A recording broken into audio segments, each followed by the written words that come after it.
It's time for Cats Talk Wednesday. Small town and big city joined forces. Vinny Hardy of Lynch, Kentucky, and Terry Brown of Louisville, Kentucky, team up to give you free-flowing, laid-back sports talk. Focus on Kentucky Wildcats, as well as pertinent information in the NBA, NFL, and Major League Baseball. Happy March, everybody. Welcome into Cats Talk Wednesday. Terry T.B. Brown, Vinny Hardy, here doing what we do. Another episode is on the way, man. How we doing, CV? Doing fantastic. It's the best part of the year as Kentucky fans. We are back in it. We've got two teams, the men and the women, in both brackets. A rare list of schools that had bowl game and got both men's and women's team into their basketball bracket. So, as I always say, it's always a great day to be a Wildcat. Absolutely, man. We get to dive all into it. We got,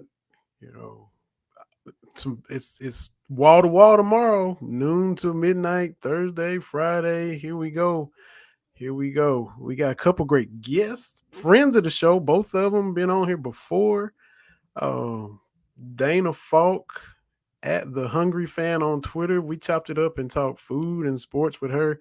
It's been some years because we've been doing this a while. It's been a few years ago that she was on, and then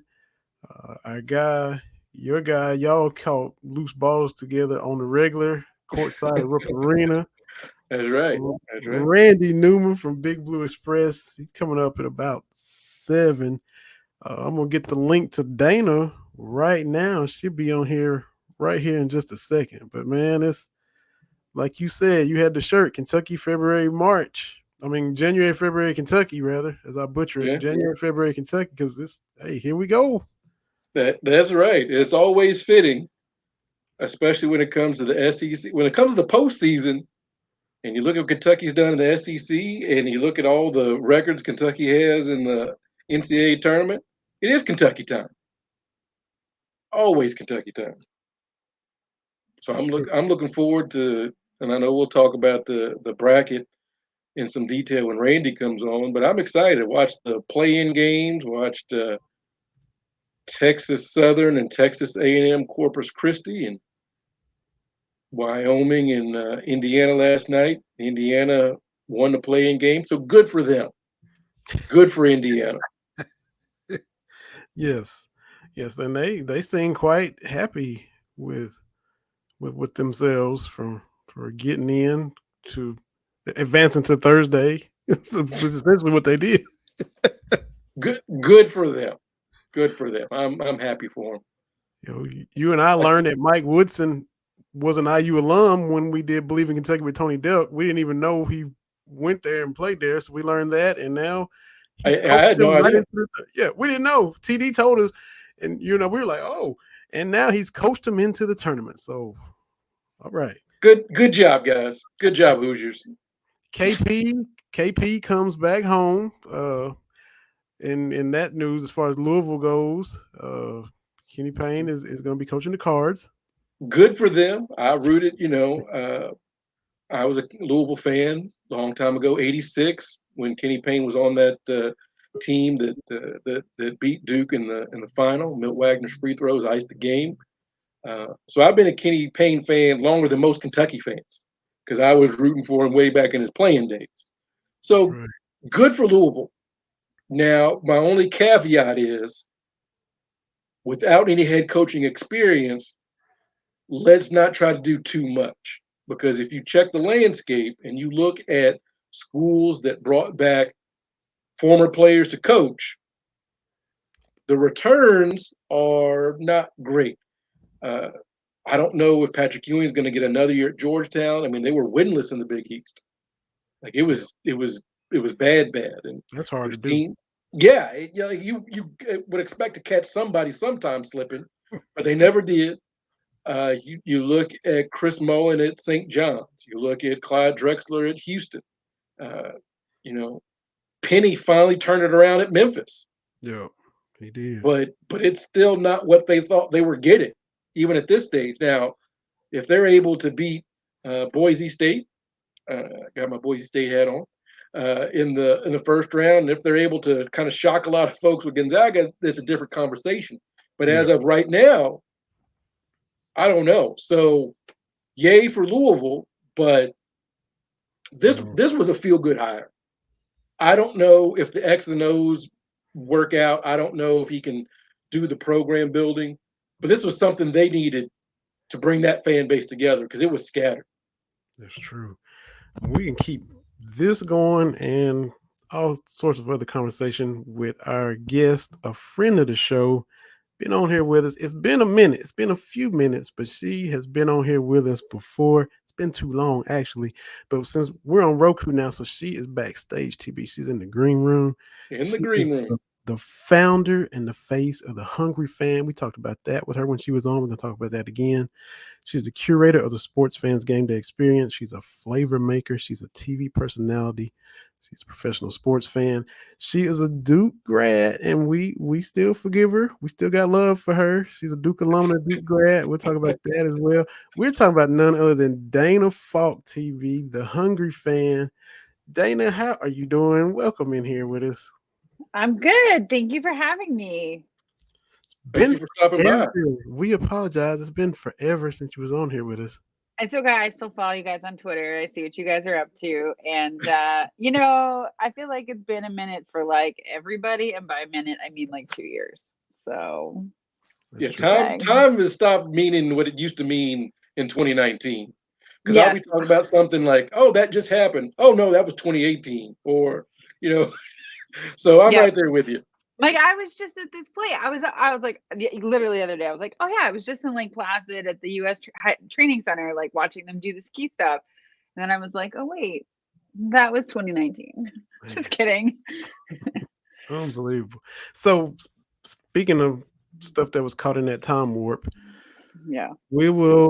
I'll begrudgingly tip my hat because y'all beat us in the first game of the season way back in November. And that was 2021, unfortunately. So I want to say it was 2019, but it wasn't. So no. we can tip our hat to y'all on that. And here we are now on the eve of March Madness. I mean, there's playing games, but officially it starts tomorrow. Officially tomorrow. The playing games are. I mean, I actually think the Rutgers Notre Dame game. I think was it on now or on shortly? Yeah, it's the first game of the night. Is that right? Yeah. I was just looking. Off the top of my head. Should know this too. I was looking at it earlier and then I forgot because I don't remember anything anymore. I do remember that we did beat you, so thank you. Kidding. No, but I'm excited for that first one tonight. Rutgers. I think Rutgers will win. They could. And when Notre Dame, they essentially said that's another ACC loss we had early. That's the only reason they even made it because of that. Yeah. that home win because they beat Kentucky. Can I just say for the record, like, I really would like Notre Dame to pick a side. Are you ACC? If you're going to go ACC, fine. But go full ACC. Like, football's over here, basketball's over there. It's very confusing to me. Oh, yeah, the Notre Dame exemption where they get to stay independent of football but still reap all the benefits of conference membership and everything else. At some point, you've got to be all in or all out. If you're independent, then be independent in everything. Exactly. But if you're going to participate with us in literally everything else, then get with the program. But they don't want to give up that team from NBC. So I get that, but still. I get that as well, but I'm just like, come on. First of all, you're nowhere near the Atlantic coast. So you're welcome to be part of our little conference over here. If you would like to be part of the conference, you're welcome, but you need to jump in. Right. And it's not like they're the only private school in the ACC. And I know that Duke is a private school. Right. Mm-hmm. So Clemson is a private school. BC is a private school. Yeah, that's an expensive one too. Mm-hmm. I'll tell you that. So they can get with the program in the ACC. Literally. Yeah, exactly. They can get with the program. Anyway, that was just an aside. Go Rutgers tonight. Jersey, woo. Now, have you wrapped your head around the fact that the next year will be the first year of your lifetime that somebody besides Coach K is going to be stalking those sidelines, and Yeah. Yeah, it is interesting, right? And it literally is of my lifetime. Like he was head coach before I was ever born. Um, Lovely guy, lovely family. I've gotten to know them over the years. I mean, he's an institution at Duke. He's going to stay on as an ambassador, and I don't really know what that means. Like, does that mean that he's still kind of there in the basketball office, like helping with this transition? I don't know. But I mean, we've done some great recruiting for next year already, so I'm positive on that. It's gonna be different. I don't know that it'll be this. I know it won't be the same. I hope it'll be just as good, but I'm not gonna hold my breath. We'll see. And I don't envy John Shire at all Yeah. because, as we've seen throughout sports history, being the dude to replace not just a great coach, but a legend. And Right. you look at Joe B. Hall that replaced Adolph Rupp here at Kentucky. You look at Gene Bartow that replaced John Wooden at UCLA. Wouldn't, yeah. That that's a tough thing. Even Roy Williams, he was a good coach, but he wasn't like the dude that had to replace Dean Smith. So Exactly. you know Yeah. I've gotten to this debate on Twitter. I'm like, I'm not talking about replacing good coaches. That happens fairly often. I'm talking about the people, like who replaces Pat Summitt, like who's going to replace Gino Auriemma at UConn to replace the de facto program. Right. I'm not a Duke fan, but I'm kind of rooting for that guy because it's going to be Yeah. brutal, especially with social media and all that. And not just that, but in the next few years, the NBA is going to allow high school students again, right? Like that rule is going to change again, which means, like, let's be honest, like the one and done is going to go away. The really, really talented kids are going to try to go straight to the NBA. They're going to declare for the draft. They're going to go to the NBA. And it's going to make recruiting even harder. And so if you don't have like a huge name, a huge force behind the program, like a Coach K at Duke, it's going to be difficult, I think. I think there's a lot of things in the landscape coming up that are going to make it difficult for Shire. I mean, I hope he does really well. I do, obviously, but we'll see. A lot of changes, a lot of twists and turns coming, a lot of curveballs coming for sure. Yeah. Now, not trying to rub a lot of salt in the wound. Were you back? Did you drop back into Durham for the final home game against Carolina, or were you in there? I did not. It was the night of my sister's wedding. So I did not go to that. And were you as salty as everybody else was, or did you kind of shake it off, or how'd you handle that, Daina? I'm not surprised that Carolina won. I actually thought that Carolina would win before the game even started, to be honest. And there's two reasons for that. One, I have been in Cameron Indoor for senior night against Carolina on, I want to say like at least 3 occasions where Duke has lost. In that rivalry, even if Carolina is unseeded, you just never know. Like there's just so much drama and history there that like Carolina can often walk into Cameron Indoor and just surprise everybody. And so like I'll never put it past them, regardless who the coach is, what the talent looks like on the team that year. I'll never put it past Carolina. Secondly, if they didn't win that game, it's likely they would never have made the tournament. So they had to win that game. Duke didn't have to win that game. And in fact, I would argue because of the gravity of the night, there was so much pressure on that team. So much pressure, which I actually think bodes poorly for the tournament for them, just to see how they responded under extreme pressure. But like it was Coach K's night. Everybody knew it. Everybody was back. The Brotherhood was over 100, alum of Coach K's 40 plus years of coaching. They were back. And I think that was a lot for the fairly young squad to take. And I'm not surprised they lost. I'm bummed they lost, but I don't think it takes away from like the monumental weight and gravity of like it being Coach K's last night. Like the emotion was there. Everybody felt it. I watched the ceremony after the game. Like, it was emotional. Everybody stayed at Cameron for it. Yeah, the team lost. Yeah, that sucked. But it was still a beautiful night. There you go. He had to tell everybody to be quiet so he could apologize. He said, "Y'all quit, y'all hush up so I can Hush up. tell I'm sorry." Exactly. And I'd say the last other thing too, just about that matchup with Duke Carolina, it's 50-50 basically. 100% of the time, it's 50-50. We'll split. And so, like, Duke went in and beat Carolina at the Dean Dome. It's not surprising that Carolina came in and beat Duke at Cameron. Like, that's just usually how it goes. Statistically speaking, it was bound to happen. Yep. Almost, of course, we still got to talk about the Hungry Fan. Got to talk about Home Bistro and all that good stuff you got going as well. You already know. But as two guys nowhere near on your level, but have had dads who were kind of a big deal in their area. TB's dad was, chief of police in Louisville. Everybody knew him. Mr. Brown was that dude. He was that dude. I'm from a small town in southeast Kentucky, but everybody knew my dad. Everybody, tell him, everybody knew I'm Melvin's son. Everybody knew, but we're not the children of a super agent that's represented every known NBA megastar of our lifetime.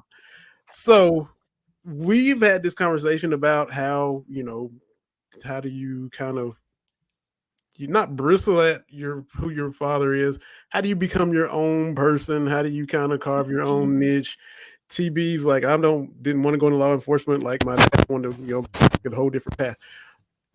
Being Daina Falk, daughter of David Falk, has that been hard for you? Have you dealt with that, or has it been, I'm just me doing my thing, or did you have to get out from under? That's David Falk's daughter, that whole thing.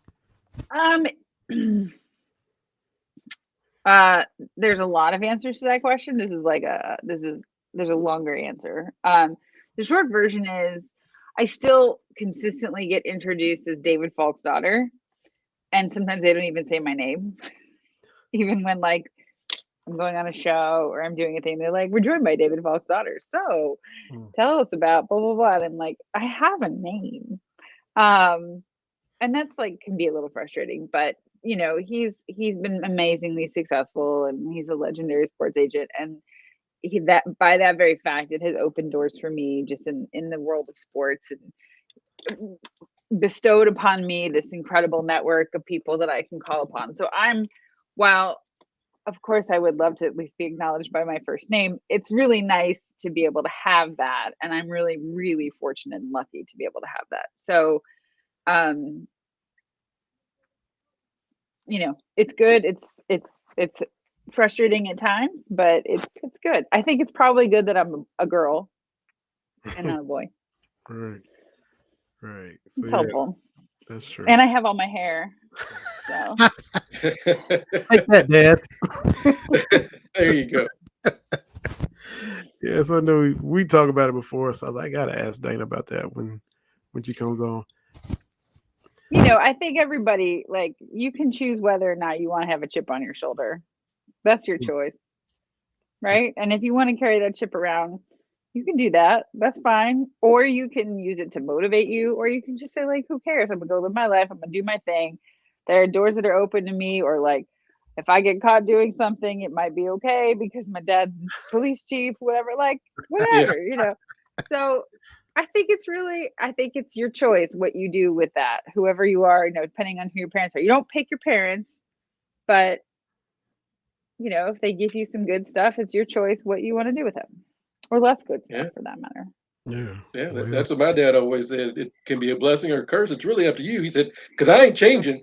we don't about his business. So y'all are related forever. So yeah, he said, that's on you.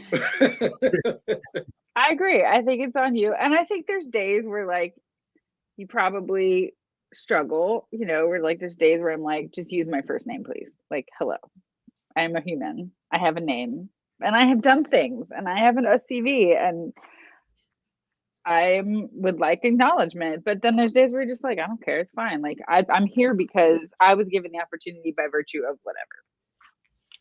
Absolutely. It makes sense, man. TB, jump in. Don't let me just be Well, Um, I'm talking. We all okay. here having we conversating. I'm trying to be self. I'll just try to make sure I don't. Because I sometimes. know. I know, Melvin's son. You get. So the Hungry Fan, which that's how we first met on Twitter back in the day. Hungryfan.com is March Madness the second biggest sporting event behind the Super Bowl when we just think about eating good food, watching games, or how do you rank those?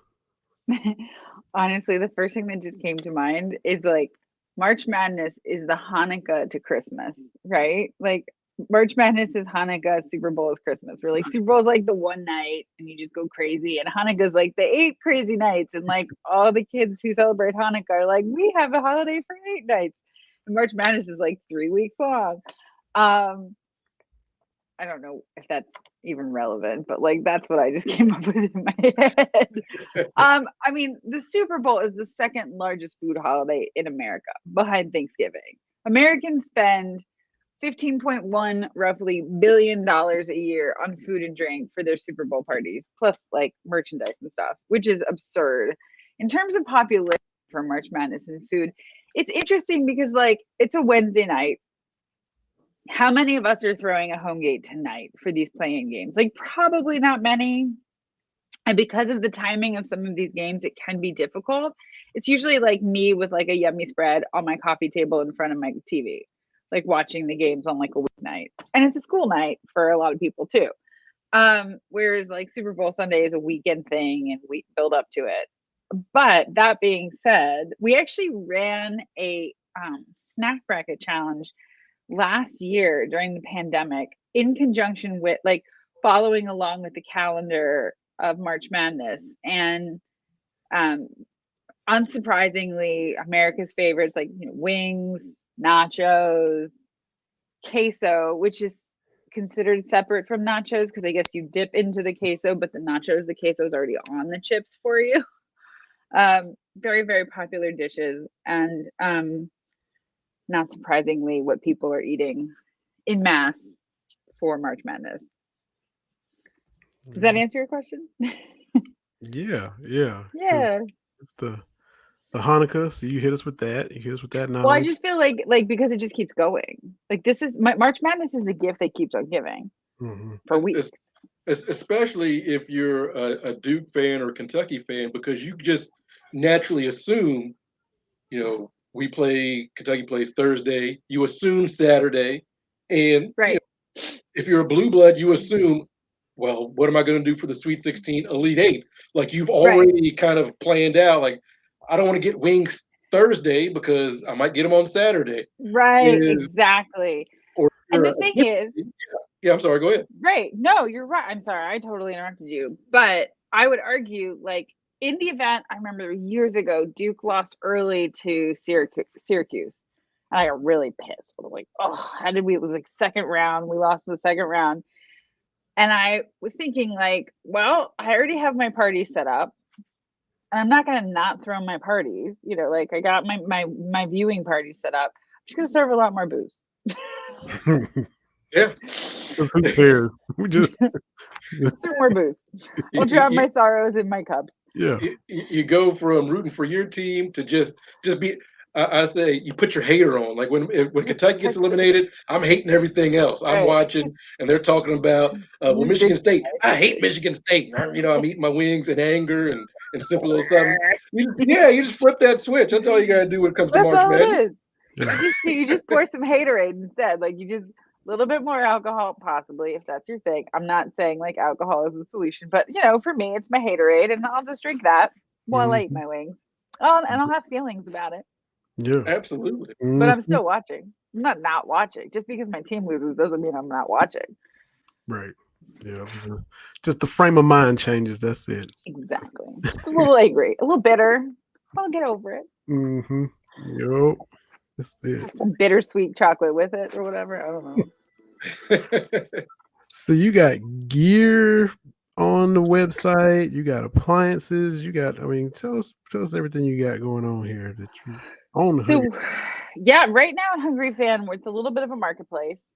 We have some amazing tools, grilling tools, cocktail tools, some fun appliances that you can use to up your game day. And we're actually going to be launching some experience boxes later this year so that we can actually help deliver more of the experience to you instead of the one-off product. So that's in the pipeline, and I'm really excited. We're going to be launching with a major league later this summer, and bringing game day to you at home. So stay tuned for that. And we're already, as you mentioned earlier, Home Bistro, we're already sending you delicious, ready to eat, just heat and eat game day meals. We have 11 different yummy game day meals that I came up with in a partnership with a company called Home Bistro. So I was extremely honored to follow Iron Chef Kat Cora she was the first chef ever on that platform. I followed, and now there's Claudia Sandoval. We've got Richard Blaze from Top Chef, and Aisha Curry is going to be launching soon. Oh wow! Oh, yeah. Yeah. So Kat Cora, then yourself. So Legend, Iron Chef, and Kat Cora. Yeah, I was like, Daina which Falk. one of these doesn't belong? Kat Cora, Daina Falk. I was like, Daina Falk does not belong. But if they would like me, I will happily accept the invitation and create some damn delicious meals that you can heat up at home in your microwave. It's easy. And they're really good. I have to say, like, I worked pretty hard to make sure that with the amazing Home Bistro team, we really worked to make sure that it wasn't soggy or icky when you reheat it, that it's like as if we had just cooked it for you. And Richard and Claudia, they got some good stuff on here. You just click shop meals, and Yeah. Richard's got this steak and potatoes right here when it first pops up, and Claudia's got all the Latin cuisine. It is. Oh yeah. It is. Yes. Oh yeah. I think there's some desserts on that platform too.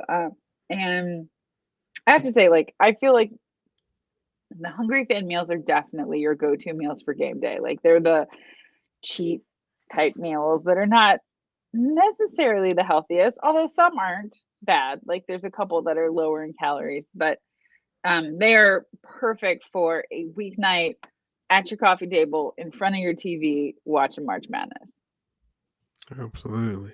Now, you mentioned Kat Cora. You know, my wife and I, we like a lot of the Food Network shows. We like Iron Chef. Speaking of March Madness, the Tournament of Champions that's on Sundays. We're watching that. Oh yeah. Do you get into watching those? Do you like watching them? And what are some of the coolest shows you've been on, as far as things like that go? I really enjoy watching. I mean, like, old school Iron Chef too. Like, even like the Japanese ones. Have you ever watched the Japanese ones? Oh, Like old, and then the one like when they first launched Iron Chef too. yeah. With the they're host pretty Morimoto and all those guys. Yeah, with Morimoto, Bobby Flay, Yeah. Chef Simon, and Kat Cora. Those were the first four, right? Mm-hmm. Yeah, I love the early ones. I always wish that they would have me be a guest host on. I mean, not a guest host, a guest judge. Like, I want to be able to eat. Like, come on, Food Network. I've been in your offices so many times. Like, just hire me to be. I want to judge. I actually watched. Gosh, I remember watching the first season of Next Food Network Star, and I voted for Guy Fieri. I voted for Flavortown.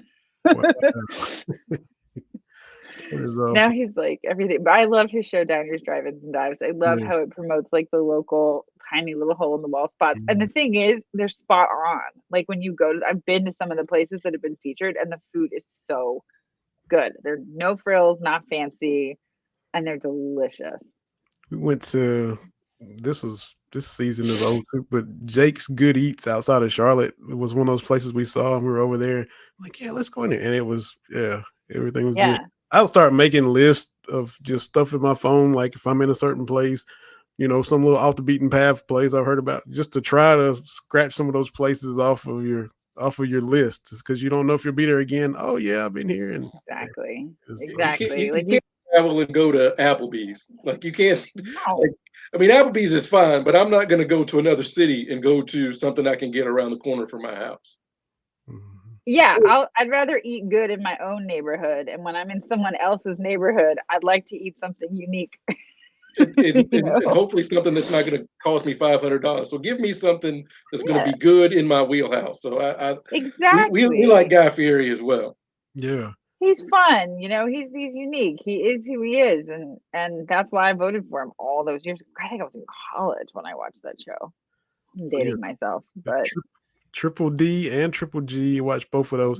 Now, look, we all watch sports, and look, if Jim Rome was a chef, would he be Guy? And if Guy was a sports host, would he be Jim? Are they not like interchangeable?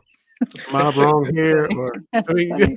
like, just their personalities and what Personality wise, yeah, that's pretty Guy funny. I kind of never comes thought across about that. as Jim Romish and just, oh, this is excellent. And when especially when he's tasting stuff, Oh yeah. that's so Ugh. good. So I just always thought, you can swap them out in as far as that goes.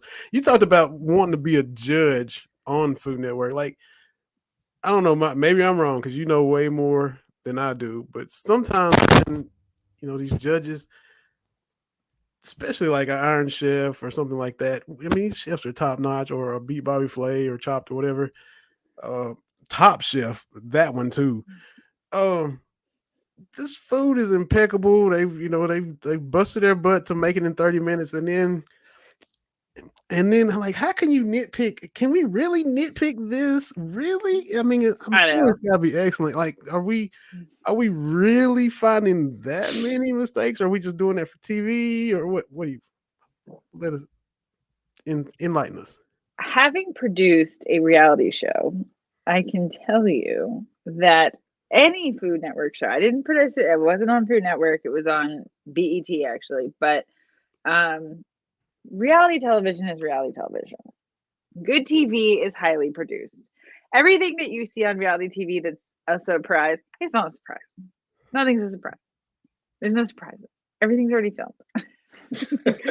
So, storyboards are created from what is filmed. A lot of stuff gets like hyped up for the camera. We have to create conflict. Oh my gosh, without any conflict, there's no conflict in the episode. It's boring. Nobody's So, watching that. Yeah.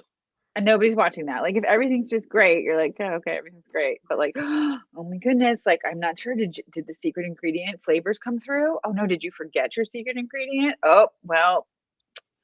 As far as Top Chef or like any of the Iron Chef, like, they're all experts. Everybody's I mean, the stuff that they're all doing is next level, fantastic. I just want to be there to eat the food because it's all fantastic. Yeah, that's why. I Like, don't know how you pay. Oh, like, oh, I'm so sorry. Like, it's slightly overcooked by 2/3 of 1 degree. I just can't. The picking of dare you. nits is what happens on a lot of this stuff. like It's Well, you hard. have to. Like, when everything's great, they're like, look, we have time to fill. Like, we need a reaction here. Just give me something. And it's probably the producers back there being like, just say this. And they're like, oh, yes, I found an erratic corn kernel.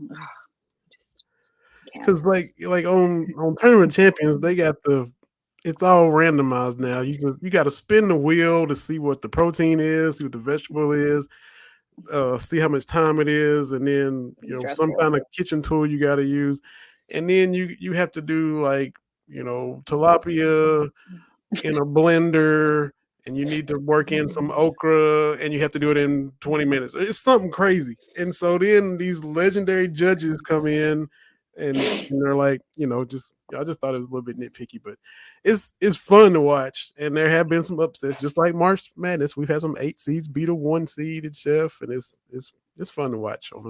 Yeah, 100%. I just want to be a judge. I just want to eat. I don't want to cook. I don't have to. That's a lot of pressure. Not that I don't think I could like deal with it. I think I would do very well. But the opportunity to eat some of these people's foods. Yes, please. Absolutely. Your tweet that actually former cat, and you know him too, Rex Chapman, was tweeting about your home bistro. You had it pinned. So easy to heat and eat. This is my buddy Daina Falk's home bistro line. I've known her since the summer of 1988. Her dad's my long-term rep. She was in kindergarten. So proud. get, game day food delivered right to your door. So Rex, showing love, known you since you were tiny, and you known him since you were a kid. But how cool is that? I adore Rex Chapman. He's one of my favorites. He's a wonderful human being. He's overcome a lot, and he is A1 in my book. I know there was some backlash about him last night on Twitter, which I was not having. I guess some people weren't thrilled about his NCAA March Madness coverage. Yeah, sorry, kiss it. I don't care. He's awesome. He got tons of insight. He knows. He's bizarrely polarizing, and Yeah. even among the Kentucky fan base, there's folks that don't mess with Rex because he's spoken to some things about the players kneeling and the different things like that, and he was talking about from his own. Yeah, and he's talking about from his own experience being a Kentucky basketball player, and folks weren't ready for that conversation, which Rex has been almost 40 years since he's been in Lexington, but he's talking about from what he knows, and it still upset a lot of people. So he's very polarizing, and I don't get it. Like, I love that you can't shame him for his missteps. Like, he owns everything about that, because there's always somebody that brings it up, and he's like, I own it, I speak to it. Yeah, if somebody owns their mistakes, you can't hold it against them. Like, there's nothing there. Yeah, so, here's what I'll say. I never get political. I stay away from talking about politics because it is so polarizing, particularly in the last 4 or 5 plus years. And I think that one of the best things about sports is that it brings people together. You can have people from all walks of life, different walks of life, different creeds, different credos. And on game day, they're all Kentucky fans, or they're all Duke fans, or they're all insert team here fans. And all of the stuff that all their baggage, all their political beliefs, everything gets checked at the door, because on game day, it's just about the team and the love of the team and cheering for the team. And I wish that we could I realize this is maybe naive, but can we just do that? Let's just do that. Let's not worry about politics. Let's not worry about, oh, you're right leaning or left leaning. Let's just talk about sports, and let's enjoy the beauty of sport, and let's enjoy the beauty of the competition and the smack talking and all that fun stuff that comes with it. It's all awesome. Let's focus on that. That's the good stuff. That is the good stuff and that is fun. That is good. It's fake stressful. You get stressed out about a nail biter in a game, but it's still not the end of the world. Even, we're devastated if our season ends. If Kentucky or Duke go out in the second round, it's gonna suck, and we're gonna oh my God. But we're gonna shake it off and be ready for next season, and we'll still drink a lot and eat a lot as we watch the rest of the tournament. It's like you said. That's right. That's what I was saying. I just bring my gotta get that haterade juice, but I'm still there. I'm still there for the party. That's right. Still watching. I'm not going to take my ball and go home. Yeah. So take my ball and put it in front of the TV and watch the game. So, did you do a bracket? Do you have Duke going to the storybook ending? You said the pressure in the North Carolina game didn't bode well. So, where do you have your Duke Blue Devils? How far are you having going? So I have them playing Michigan State. I think Michigan State will beat Davidson. I think that's going to be a close game. But I love Coach Izzo, always have, and I'm a big fan of his, and he's got so much experience. So I have Duke over Michigan State. I have Duke playing Texas Tech, which I think will be really hard. Honestly, I think that's going to be a tough game. Whoever wins, assuming Texas Tech makes it to the second round, they're just a great team. Historically, they've been a great team. Historically, they've done very well in the tournament. But I have Duke beating them. That was I was like, do I have them? I don't think they'll make it the whole way. But is it going to be here or is it the next round? And I thought on this one for a while. But I think because of the Coach K thing, I think we could probably get through to the next round. So that's the Elite Eight. Mm-hmm. But then I think they'll face off against Gonzaga. I remember, the day after Thanksgiving, we beat them 84-81. We outscored them in the first half, 45-42. We both scored 39 points in the second half. But that was early Gonzaga. And is this Gonzaga's best squad ever, best team ever? Not necessarily, but I think they've gotten better as the season's gone on. And I think that they're sort of the presumptive favorite here. So I picked Gonzaga over Duke. I was on a podcast the other day with Duke alum Sheldon Williams, and he was kind of lamenting we need some better play on the perimeter. We need our perimeter guys to step up. Trevor Keels was great early, as we Kentucky fans know. He was on fire that game one, and he said we haven't really seen that the rest of the way. And so he was kind of lamenting the same thing. He said we can get some perimeter play that will help us, because if we don't, he said we're good, but if we get perimeter play, we can be really good to great, and we're not right now. So that's the thing. Historically, Duke has been a great 3-point shooting team. This team is not. Yeah. Historically, like JJ Redick, going even further back. I mean, we've had great 3-point shooting. We don't have that this year. We shoot bricks. Yeah. Everybody's good. Everybody has some potential flaws if they get exposed, but we're all gonna sit back and eat good food and watch. Yeah. And come on tomorrow afternoon. I have some upsets here. I'm a little unsure about one of my Final Fours. I have UCLA playing Purdue in the Elite Eight, and as of today, I have UCLA beating Purdue. And I think maybe Purdue can do it. I think, what is it, like 13% of the Big Ten has a large presence in this tournament. They got 9 teams, especially with Indiana winning last night. So Yep. And so, I don't know, Boilermakers look pretty good. Right now, I have Gonzaga, UCLA, Arizona, and I have Auburn. I have Auburn beating Kansas. I mean, I might have, the bed here, but whatever. No one does well in these things. Exactly. It's always somebody's grandmother that ends up winning these things that is just going off names and mascots. So I like the colors. Yeah, the more you pour over it, the less likely you are to get it right. Just sit down, take 2 minutes, click, fill in, because whoever wins the pot is somebody that has not watched any college basketball since the last tournament. So that's just the way it goes.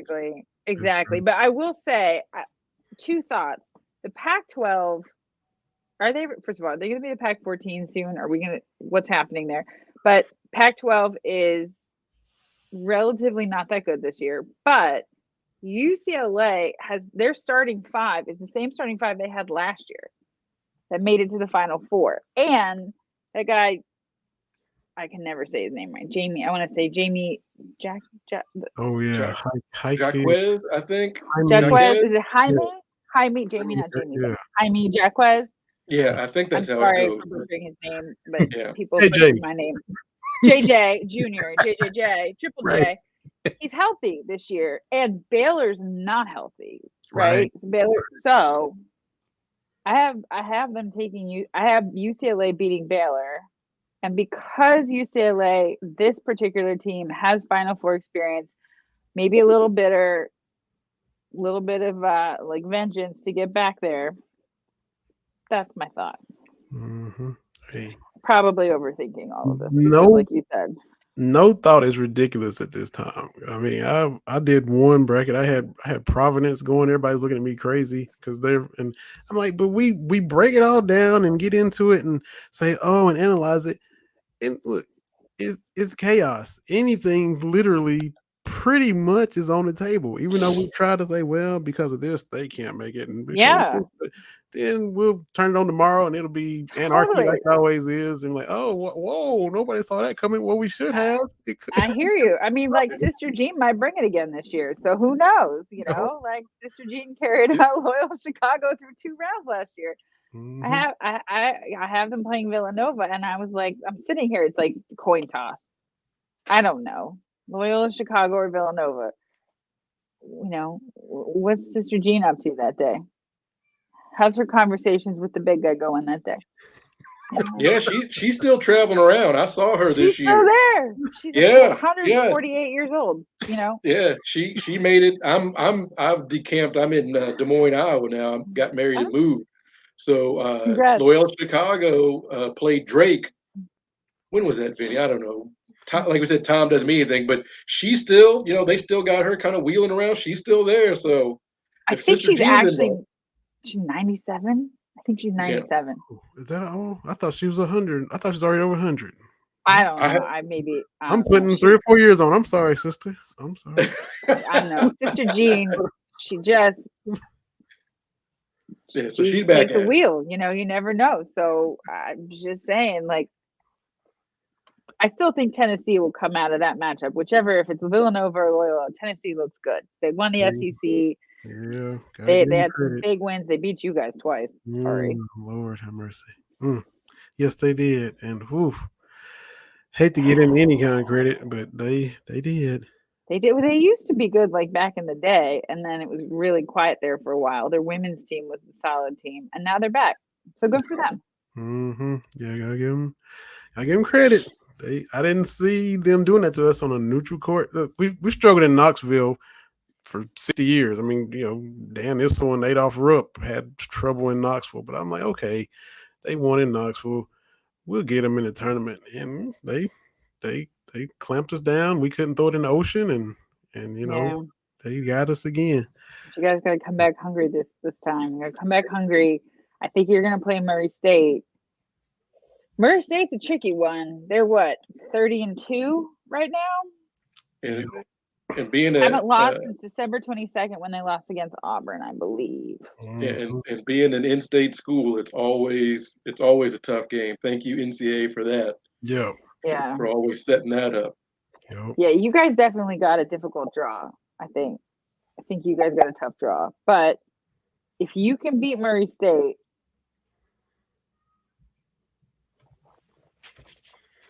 well, Purdue's local too. Shoot, you got a tough draw.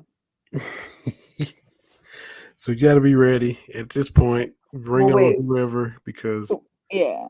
But wait, it's in Indy this year, right? But where's I didn't actually check. Where is the Sweet 16? Is it in Indy too? Do they go to Indy for that part? Indy and Philly, right? Yeah, Philadelphia for the East. So they'll be in Philly, but Indy this weekend. Yeah, and then Philly, Philadelphia, and then Philly. Well, then that doesn't matter at that point. Yeah, I'm just glad we didn't get Villanova in Philadelphia like some prognosticators, because that would be zero fun to play Villanova in Philly. Yeah, well then that's back to Sister Jean. She got to bring it. That's right. Better bring it. Got to bring the magic bus. That's not even a thing. I just made that up. It's not even funny.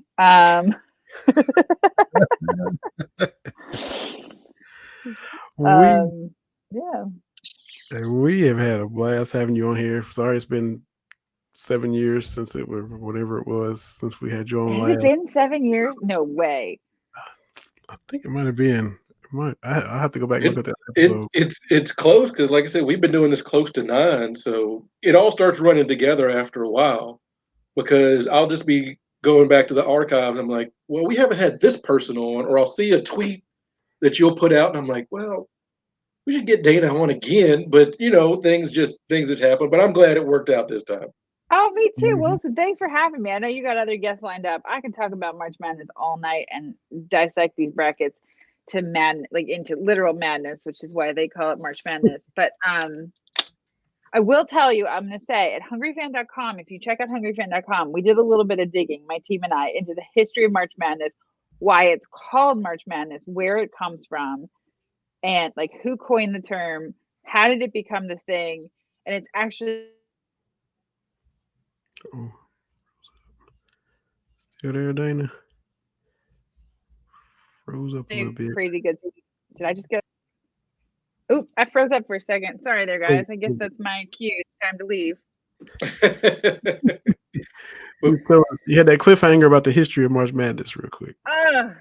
Check it out. check it out at hungryfan.com. Okay. I see my Wi. I literally just moved like a week ago, and the Wi-Fi isn't fully set up yet, and that is why it sort of stinks. So my apologies for the bad Wi-Fi and the random dog bark a couple minutes ago. Oh no, it happens. Don't even worry about it. Since 2020, that's what we had, all these shows and podcasts where it is pristine studio quality. After the pandemic, you heard keys rattling, phones beeping, dogs barking, kids crying. It's like, look, it is what it is. It's a brave new world out here. Brave new world. Well, anyway, check out hungryfan.com for the history behind March Madness, where the term came from. It's a cool little story, and good luck in the tournament to your Wildcats. Likewise to your Blue Devils. I will begrudgingly say to the Blue Devils as well. Yes, exactly. We are Thank you. Just honored to know you, and you were kind enough to follow us back and come on here twice now and chop it up. We come back anytime you'd like to have me. I have fun with you guys. 6 more years or 7 years. We'll have to do something a little bit more frequent than that. That's right. We'll get you where you're tired of it. You're like, guys, no, it was just a week and a half ago. No, I'm not coming back on. Leave me alone. I can't be a permanent co-host, but put a Twitter restraining order on you. Maybe we'll do like a spin-off podcast where we can call it like Blue and White, since like we both have the same colors or something. And we can talk about like other things. I don't know. We'll figure it out. And Vinny, I'm gonna have to get Little Miss on here too to start talking about cooking and food. I've got a young chef on my hands that loves to mess around in the kitchen. So awesome. She's getting very good. Cool. Yeah, she's getting pretty good at it. She's better than I am. Yeah, yeah, absolutely. But thank you so much, Daina, for hopping on. We appreciate it. Daina. Thank you. I appreciate you. Take care. All right, take care. Bye. Daina Falk, hungryfan.com, Home Bistro. All kinds of stuff she got going on, man. It is, yes, Home Bistro Chef and the Hungry Fan, homebistro.com, hungryfan.com. Thanks so much to Daina Falk. Just versatile guests. Coming here talking food, talking chef, talking sports, talking brackets. She can cover all the bases. Yeah, that food thing is right up our alley. Little Miss, well, I can't say Little Miss. She's 13 now, so she's been cooking for a long time now. Probably, she's been doing meals for about 4 or 5 years, probably. Mm-hmm. And so we started off with some basic stuff, and now she's kind of expanded into baking and things like that. So yeah, all about it. Look out. Here she comes. She's well on her way. Well on her way. Sure is. We got the link sent out to Randy Newman, Big Blue Express. But for y'all who don't know, follow us at Cats Talk Wednesday on Facebook and Twitter. You can watch us on Roku, part of the BS3 network. BS3, Ben Sutters III has us in there with a bunch of other sports podcasts. There's comedy, culture, spiritual, relationship, a whole array of podcasts. We had some guests on, like AJ Jones from the other day was on there with us. The network, Houston legend, radio legend came on here talking about Dickie Beal. That's how his Kentucky knowledge is. He's got the bracket contest on CBS where he's giving away $500. I got to fill mine out after this show. Get in there and see. It's a bunch of trash talking people talking about who's, playing for second, like Larry Bird in the 3-point contest. So I got to. Oh yeah, Larry Bird. Got to fill my bracket out, and I might win $500. You might win $500, TB. So he was telling us about that. So I gotta get in there and click, pick, and see what happens with that. But we've had some of the fellow BS3 network podcasters and shows on here. We'll have some more on in the future, and so appreciate Ben for having us on as part of that. Shout out to Gatorade. I think you said your favorite was lemon lime, TB. You a lemon lime Gatorade guy? Yeah, I go back to old school Gatorade. Give me the 3 colors that they had in the glass bottles. Like, that's my Gatorade. Yes.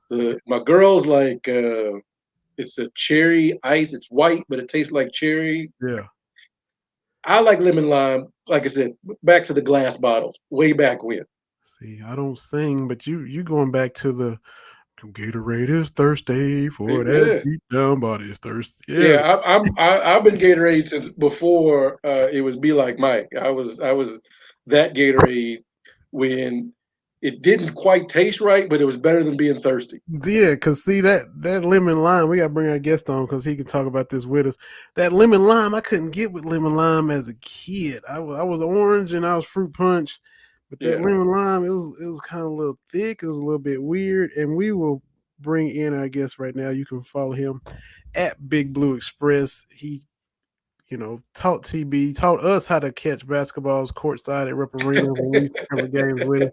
Talk about our Absolutely. buddy Randy Newman of Big Blue Express. Look, here we go again. Been too long since we had this person on. We just said it about Daina Falk and the same thing about Randy, and we bring him in right now, man. Randy, how you doing?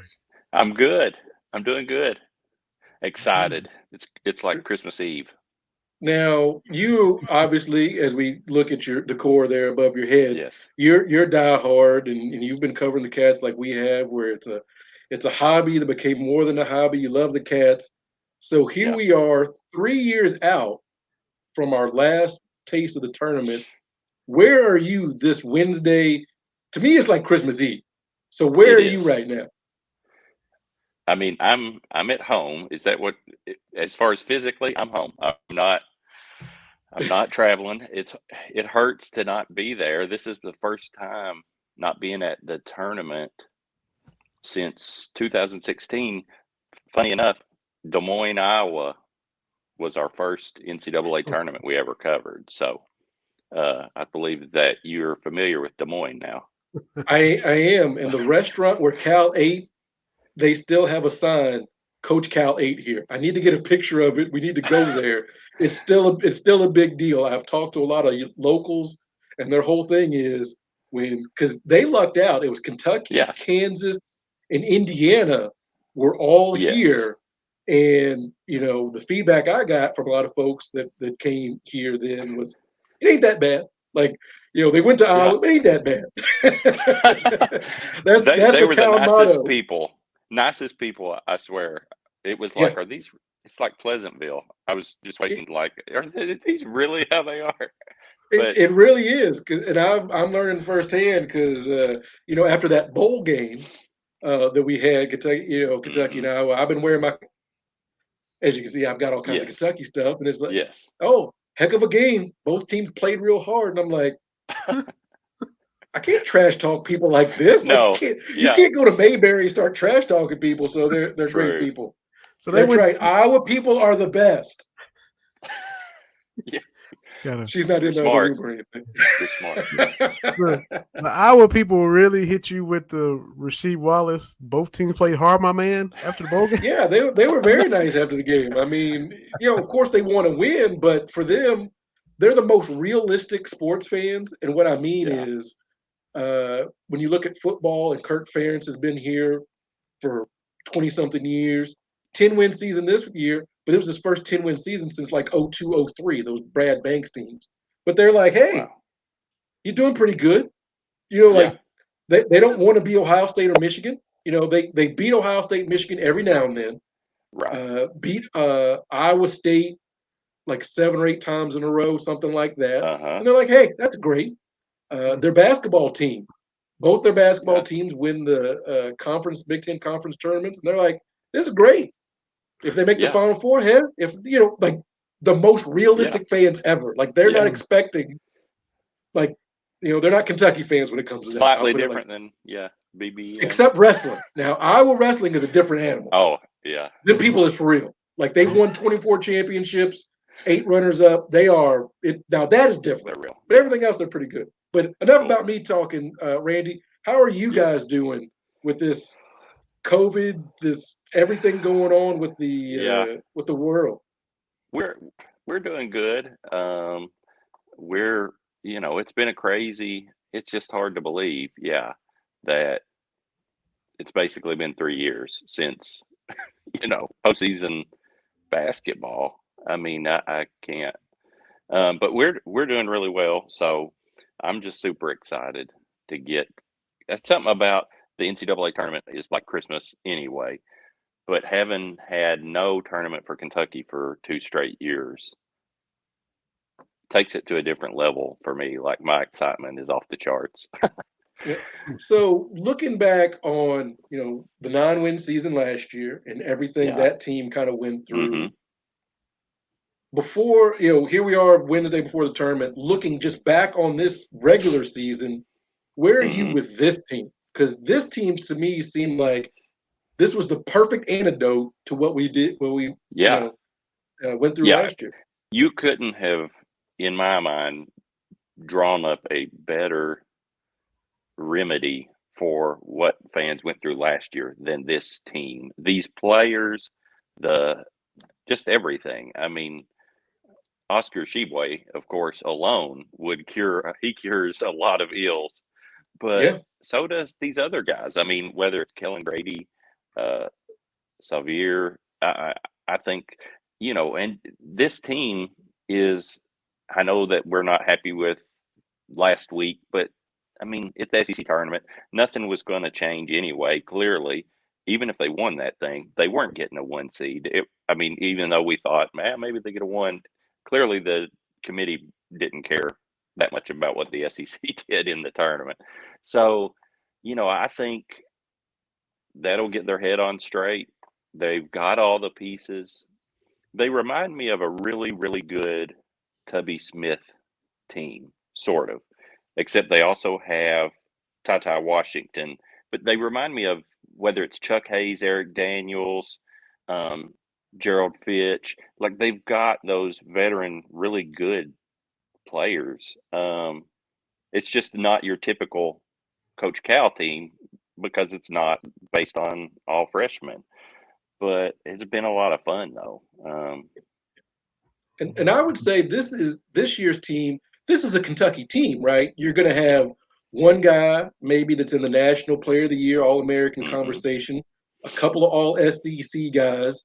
You're going to finish 1 or 2 in the SEC, and you've Mm-hmm. got the talent. You're going to go, 1, 2, maybe a 3 seed in the tournament, and you've got enough Yeah. talent to get to that second weekend. Like, this is what Kentucky basketball is all about. Yeah. You and I get into it with folks on Twitter all the time. Sure. When they make the 2015, the 2012 team, the 96 team, that's the bare minimum. And I'm like, Right. those teams were good because even by Kentucky standards, you're not going to Yeah. have 9 NBA guys on the team. You're not going to Mm-hmm. have the top 2 Mm-hmm. picks in the NBA draft. You're going to have really good college players. And that's what Kentucky basketball has been about for 70 Sure. years. Yeah. Yeah. If you put that as your baseline, boy, you're setting yourself up for a lot of heartache. I mean, what you want as a fan is for your team to have a chance to make it to that Final Four and win a championship. Because we know, even if you have the very best team, that does no guarantee that you're going to win the championship. I just want my team to be in a position to be able to win it all. And then, they're not going to every time, but they're going to sometimes. And that's where, in my opinion, Cal has had Kentucky. Subtract out last year, the COVID year. I think they were ready to go on a deep March run.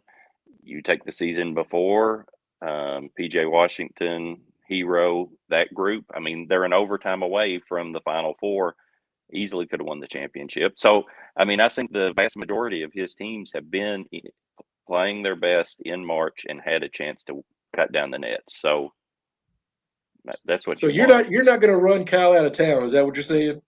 No, not if they don't win it all this year. Yeah, I mean, sure, I'll be disappointed if they don't make it to the Final Four, but that's just because I want them to. It's not, oh, I mean, there's just a lot of variables. That's what makes the NCAA tournament so great, is also what makes it so hard, is that it's one and done. It's not the NBA playoffs. If it was a best of 7 series, Cal would have more than one championship, but it's not. But that's why it's so fun too. We Yeah. wouldn't have had the Twins wouldn't have made the run probably to the championship game if it was a best of 7 series either, though. So it's a give and take. Yeah, and the point you bring up is kind of where I am with this team. as a fan, obviously, I want them to get to the Final Four, but I want this team to get to the Final Four so they get remembered, right? Yeah. So we've had a Yes. lot of great teams, particularly those Tubby Smith teams that you've talked about that were that 03, 04, 05 run. Those are great, Yeah. great collegiate teams, but they Right. get forgotten about because they didn't get to the Final Four. Mhm. So I want this season from Oscar to be remembered for a Final Four. I want Yeah. this team to have that. I want this for Davion Mintz, Yeah. who went through last year, right? Yeah. And I remember one game, I can't remember what team it was. He hit a three in Rupp, and the crowd erupted, and the look on his face was just like a kid in a candy store, like, Yeah. oh, this is okay. This is what it's This about. is Yeah. what Kentucky, yeah. So that's where I am on that. And so I'm sorry, And Vinny. for a guy like Keon Brooks too, Yeah. Yeah. Duck, because he's there's every team has their guys that for whatever reason whatever you want to call them, they draw the ire of the fans, and a lot of times it's not fair the level that they get it. Yeah. And I think for whatever reason Keon has been that guy, and I don't understand it. Like I'm not happy with how any player plays all the time. Yeah, guys make mistakes, but he is more of a positive than he is a negative. That's pretty clear. I mean, Yes. so I would love Yes. to see him get to experience something like that because he's went through some, What tough what times here. what caused that? What ignited that and made it prolong? Did people expect him to be more athletic? Did they expect him to? Was it something with his? It's because when he I came don't in, I don't understand know. it.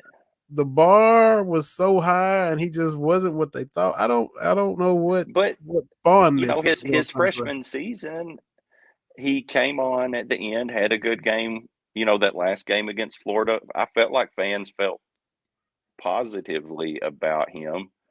I think some of it gets mixed in with the terrible season last year. And he And he was couldn't hurt. play. He was hurt. He couldn't play. Mhm. And people get on their conspiracy. Oh, they're not hurt. They're protecting themselves. I Yeah. mean, I know what he was going through, and it was a legit thing. He couldn't play. And,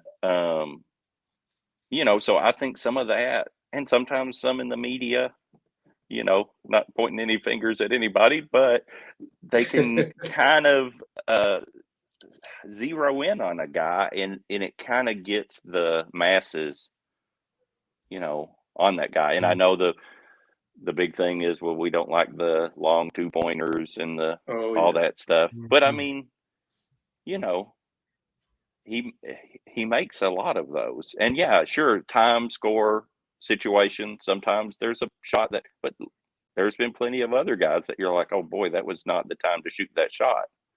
And You know. I think it's one of those things that snowballs because once Hmm. the again, I don't want to start rattling any cages, but once it's like, well, Keon Brooks is a bad player. And then all you're Yes. doing is looking at his bad stuff, and it's like, because I Hmm. got into it. I know you all follow me on Twitter. I got into it with folks after the Tennessee game. Why is he Hmm. taking that three? I'm like, why Well, not? who else? Who's making them? Well, and so it was, well, TB, do you want him taking three? That's not what I said. If it's been 36 minutes and we are 1 of 19 and the other Yeah. shooters aren't getting it done, then yeah, Keon, take that shot because And you're in ain't nobody else desperation doing it. time at that moment too. You've got to score. I mean, you lose the game so it is what it is. Like, Yeah. yeah, someone's got to shoot the ball. Give me the guy that wants to shoot it. I mean, Yeah. so yeah, I totally agree. I think it's hard. I think doing the media stuff changed a lot about how I felt about players. It was a lot easier pre that to say Jared Prickett drives me crazy, and which he did a little bit when I was back in the day. I'm like, Oh, but absolutely.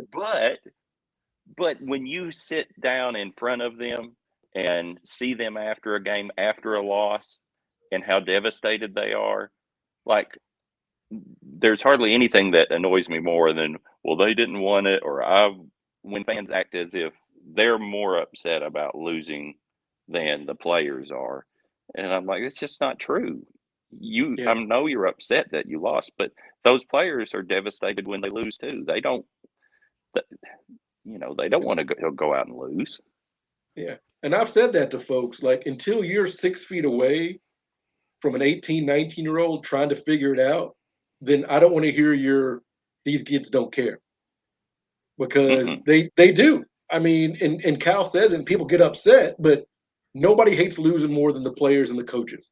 Because they're the ones in the gym getting shot ups, doing extra stuff, trying to figure this out. So that's my one takeaway from covering it all the times that you and I got to sit courtside and get some loose balls and hang out. They're real humans that are 18 and 19 years old that, I mean, are in a microwave. It's unbelievably hard. But that's part of why that you look at the guys that go to the league and excel. We've gotten to know Emmanuel quickly and his family, and in just talking to them this past year, he's had some struggles this season.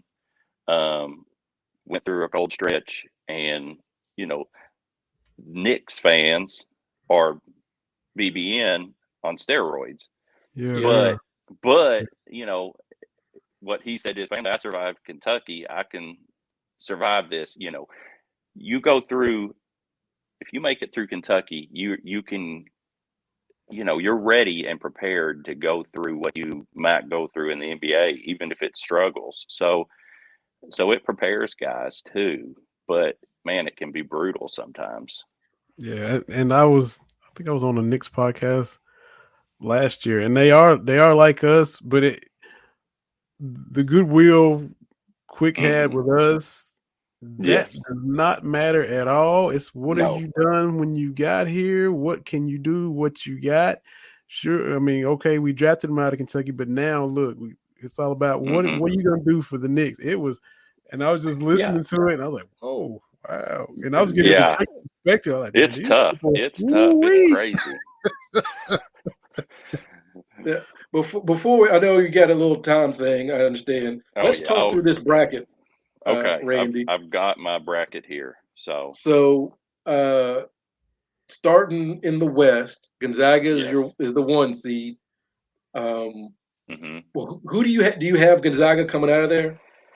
I have them to the Elite 8, and then I have them getting beat. I think Gonzaga's good. I don't know that they're as good as they were last year. I think their guards aren't as good.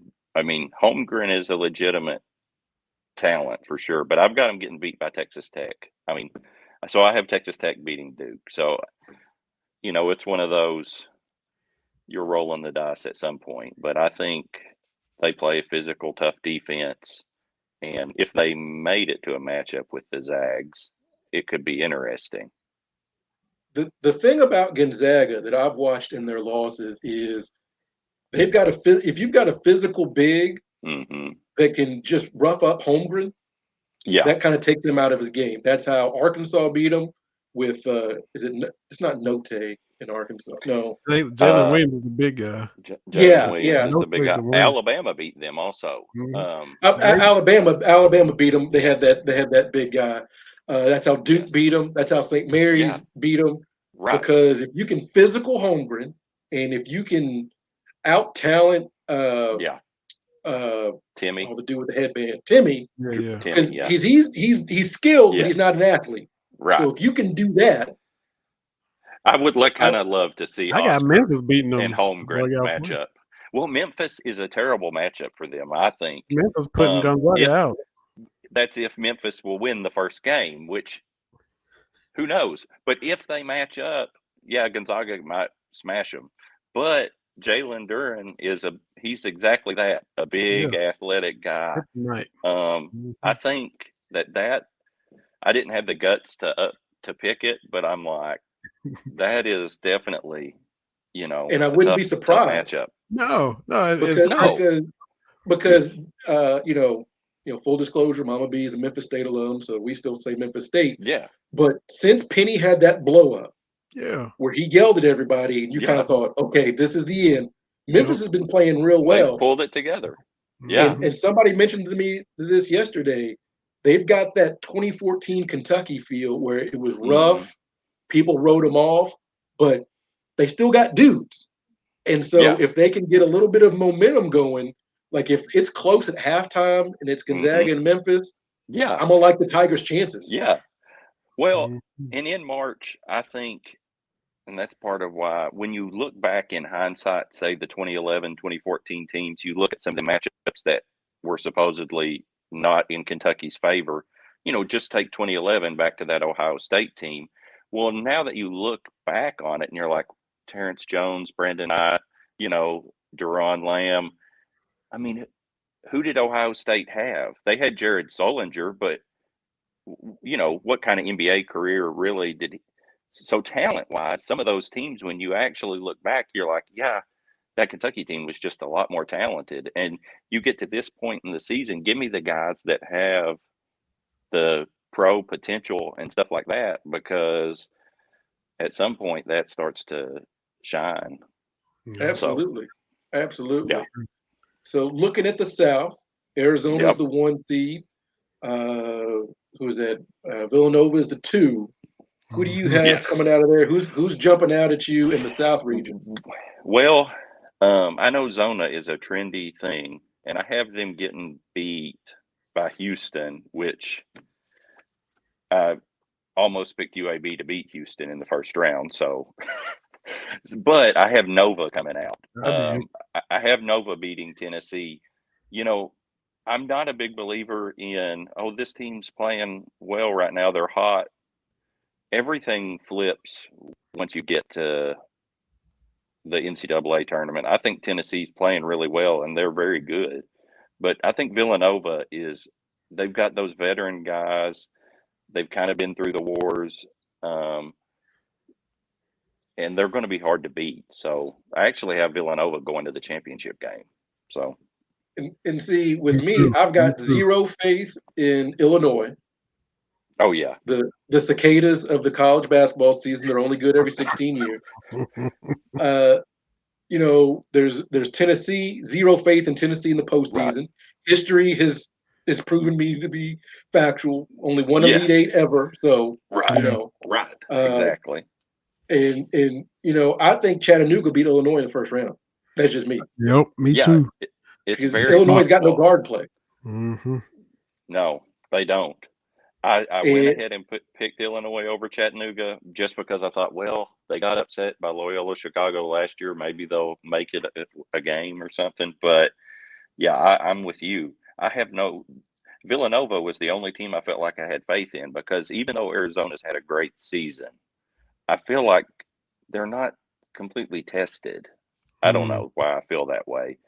And I don't think the Pac-12 is all that great, but I mean, I know they had a run last year. So, but anyway, but so that's all those Big Ten teams in the South, Illinois, Michigan, Ohio State, there's a good chance all 3 of those lose in the first round. Very good. Yeah, I don't have Ohio State or Michigan winning, which I know Michigan's a trendy pick over Colorado State, but I don't know. I'm not a believer. I'm not a believer in the Big Ten this year. No. I mean, I think you've got, a couple definitely at the top that are good, but I think a lot of them are not. They're all kind of mediocre. So I think a lot of them get plucked in the first round. They'll have 9, and then they'll be lucky to have 4 or 5. Maybe 2 or 3 make it to the next weekend. Yeah. So that's crazy. Definitely. Now, the Midwest is probably, who do you have faith in? And there's 16 teams. There are 8 teams in 3 weeks. If you told me this team made it to the Final Four, I'd be like, that tracks. Do I have faith in Kansas? No, I do not. I've seen Bill Self coach in March. I do not. Do you have faith in Auburn? I don't, because their guards, like Zero faith in Auburn. They picked Zero too faith soon. in Auburn, because when they lose, they don't go to Jabari Smith. Right. And Auburn, their guards just aren't good enough. I mean, I've seen SEC teams have guards that shoot them out of games in the past anyway. I feel Florida. like LSU would have Big Baby Davis and these big guys, and it's like, what are you Yeah. doing? Why is Garrett Temple shooting everything? Although he's had a long NBA career. But yeah, I have no faith in Auburn. I just don't. I have them losing to USC. So Me too. I mean, I Me just too. don't. I think Jabari Smith is really, really good. Walker Kessler is very good. But Katie Johnson, I mean, your point guard is, which Wendell. great. He's from EKU. Yeah. But I mean, I'm like, yeah, I don't trust that. And do you They trust picked too Wisconsin? soon, I man. mean, Johnny Davis, is he healthy? Yeah. Iowa is kind of like Tennessee. They're coming off this hot streak. But so I have Kansas in the Final Four, and I hated it. But also, I wanted to have a 1 seed because I had no other 1 seeds in my Final Four. And I think a 1 seed has at least one seed made it to the Final Four like every year. So Yeah. Kansas ended up being my 1 seed, but they could get beat in the second round, and it wouldn't shock me at all. Right.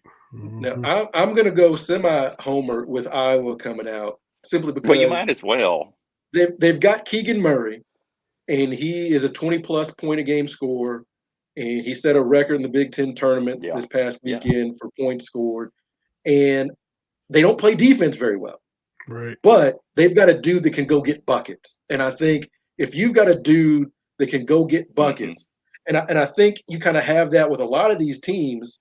You've got Abaji on Kansas that can kind of do a Danny Manning, Kemba Walker, like I can get us 3 games, right? Yeah, right. Murray for Iowa can get you 3 games. Jabari Smith for Auburn, if they Yeah. feed him the ball, can get you 3 games. Now, they can just as easily Yeah. not do that, which is my Right. whole Yeah. thing How is can you go 10 minutes or something? You shouldn't go 5 minutes without Jabari Smith getting the ball. I mean, he yes. basically plays like a guard anyway. I mean, he should be And they handling the don't ball. and they don't do it until it's 2 minutes left and they're down Yeah. by 20 points. And now they're force feeding him the ball and he's delivering. And if I'm Bruce Pearl, it's like, why are you not doing this sooner? Why are you not? Not to get on Bruce Pearl because I like Bruce Pearl for the SEC. I think he's a great coach for the conference. He gets teams in the tournament. He gets players. He motivates guys. But I don't think Bruce Pearl is a great coach in as far as whether it's the in game or the NCAA tournament stuff. I mean, he had the Final Four, yes. But a lot of those other teams that he's had, whether it was back to Tennessee and things like that, I mean, they were not advancing, and I don't know. So I'm also just not a big believer in Pearl doing what he needs to do to get his teams to advance. So, yeah, we'll see. Yeah. Now, the East, I will assume, and this might be a good assumption, that we got Kentucky coming out of the East. But is there, or are there teams where you're like, if we can avoid them, great. Now, that being said, you got to play anybody, right? But is there a team where you're just like, I don't know. Purdue is so bad on defense that helps me feel better. The only thing that does worry me about Purdue is just the number of bigs that they have. Kind of like Tennessee having just a rotation of just big guys to throw on Oscar. As far as the Edey dude that's 7'4", I don't worry about him too much because I think Oscar would just run him to death. I mean, I would just tell Oscar, you sprint the floor, that guy can't, he can't keep up with you. You get down there and dunk it before he's ever back on D. So, but still, and Ivy is really good. I mean, he's a legit player, but their defense is so poor that it still, But I would prefer them to get upset before Kentucky plays them. But And they probably will because it's I Purdue. got Virginia Tech knocking them out. yeah, and that's very possible. I was close to that. I have Virginia Tech beating Texas. Um, Yeah.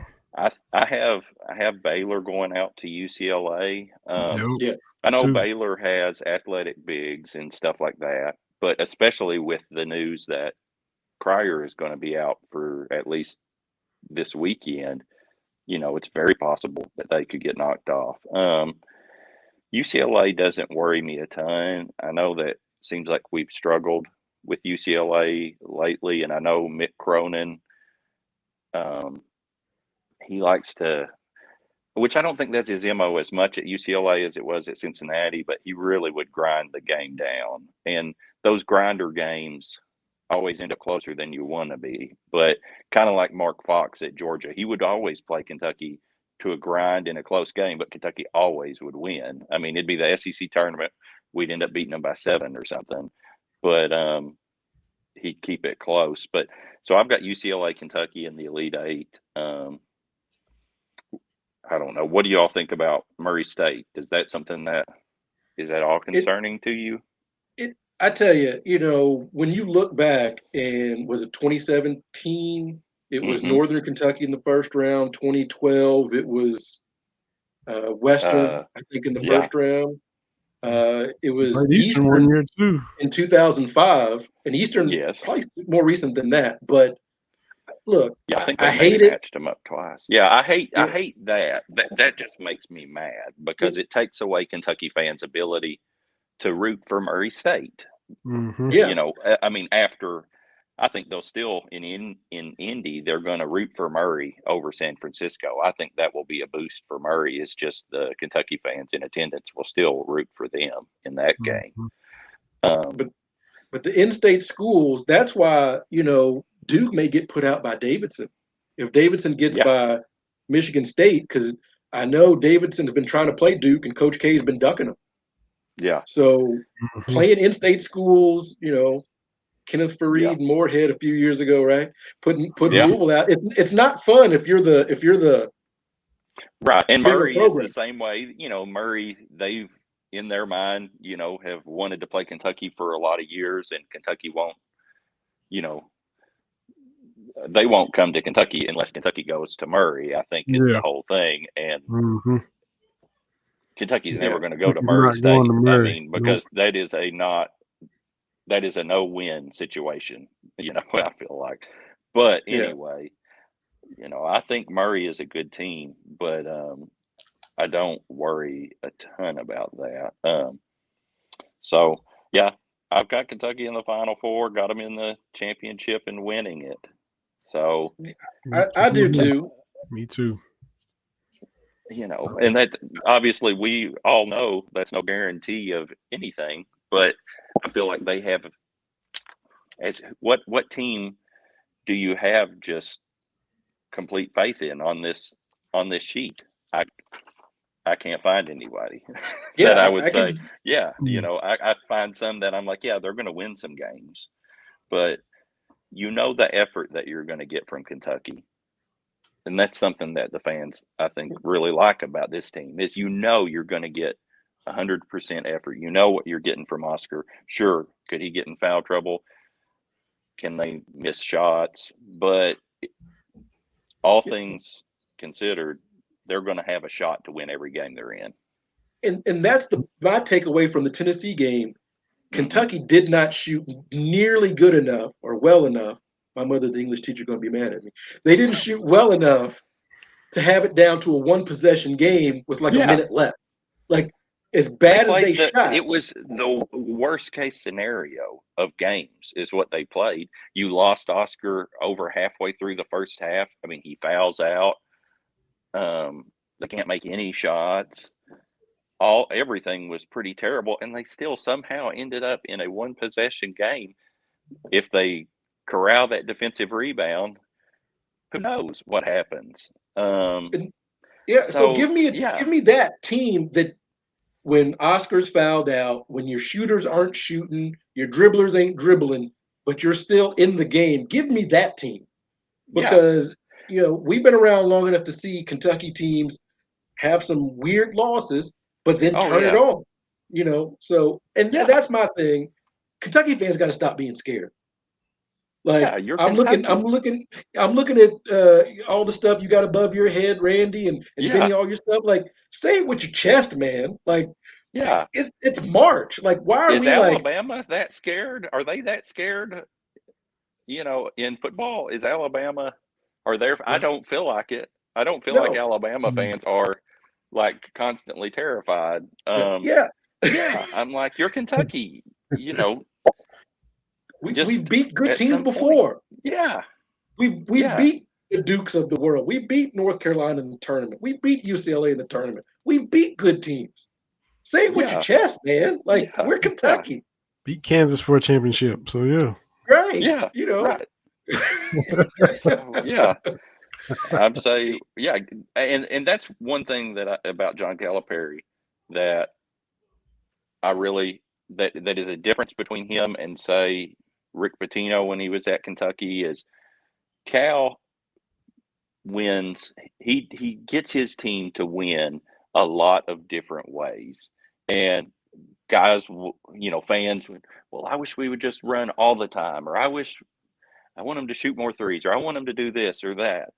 But Cal can win those grinder games that you are going to have happen in March, where you know that was a different time. The game was different, but Rick Pitino at Kentucky, as good as he was, if you got Kentucky into more of a grind, took them out of that full court up and down game, you could beat them because to a degree they won. One way was how they won. And there's a lot of teams I think that are that way. Obviously Virginia, who's not in it, whether you call it a gimmick or what, but you take a team that only has one way to win, then everything has to go just right for them. Which, think about Virginia winning that championship that they won. Everything. I mean, I've never seen more crazy stuff happen. Yeah, But that game against you Purdue take just comes to teams, mind. yeah, yeah, that have one way to win. Well, they can just outscore you, or where Kentucky, you want to grind it with us, fine. You want to run with us, okay. Indiana, you run with us. We'll just drop 100 and whatever we dropped on you. My favorite game on the couch when the referee is like, "Y'all just play," and Indiana's like, "We're gonna run." I'm like, "If you Okay, want to." I mean, if I wouldn't, yeah, but if you want to, knock if you yourself out. want to, yeah, exactly. So I'm going to try to just enjoy this tournament and enjoy the run. Obviously, I want Kentucky to go as far as they can. Um, but I'm going to try not to put the pressure on mentally, the 2012 or 2015 being a couple that almost I didn't feel like I was able to completely enjoy because I'm watching the games thinking just don't lose. Where you take the 2014 and 2011, how fun, or 1998 even, how fun those were because you felt like they weren't necessarily supposed to win. So, well, especially 2014. So you're like able to fully just enjoy those wins instead of being scared of losing. So I'm trying to enter this without having just this fear of, oh, they're going to lose, or what if they lose. Just let them play and watch it and enjoy it. We've missed the tournament so much. And appreciate the season Oscar's doing. I know you been keeping track of his rebounds and Yeah, everything, and just yeah, enjoy this team. unbelievable. And that's been my frustration. It's like Yes, people that still bring up the 9 wins, or it's people that are like, well, who is Shaden who's Sharp going to coming play? Who's back? coming next year? It's like we got a Let's get couple of this. weeks just to enjoy this Yeah, team. Like at most 6 more games, at yeah, most. that's Yep. it. Yeah, And we're seeing a guy put up rebounding numbers that are better than anything in my lifetime, and I'm an old person. So yeah, better than like anything in. I mean, maybe depending on how far they go, it may end up being better than in our parents' lifetimes at Kentucky. exactly, I exactly. mean, So that's just crazy. appreciate it. Just appreciate it. Yeah, exactly. Yep. Well, That's I true. can't wait.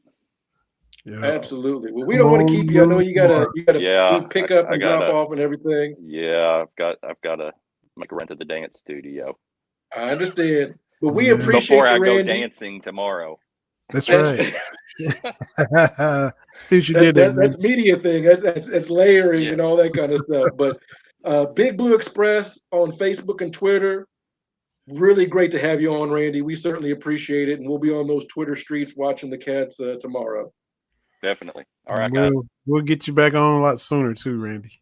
Yeah. Sounds Thanks, good. We'll Randy. talk Have a the good one. championship. All right. All right. Well, See ya. good. Appreciate it, Randy. Uh-huh. Randy Newman, Big Blue Express, Facebook and Twitter, like you said. Just be excited for noon tomorrow and then 7:10 tomorrow and just enjoy it, like you said. And that's the way to do it.